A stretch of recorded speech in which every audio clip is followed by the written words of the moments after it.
Tamenglong district ki khul amagi maming lawduna thon khiba satellite tech toraba Amur Falcon Chuliwan ani Russia gi Amurda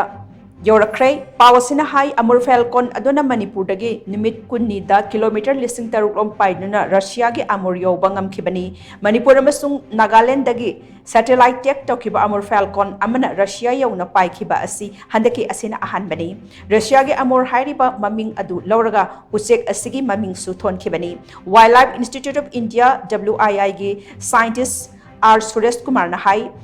Chiwalwan anina awang pangna paisin khiduna Russia lansin khibani mahangnu usek sing asigi khongsat mamang thaktagi hauna monitor tawduna lakpani Manipur amasung Nagaland dagi satellite tech tawduna thadokhiba atay Amur Falcon singdi Northern China tamna paisin khiba thengnei Tamenglong dagi satellite tech tawduna thadokhiba Chiwalwan ani hairiba Amur Falcon asina labani aduga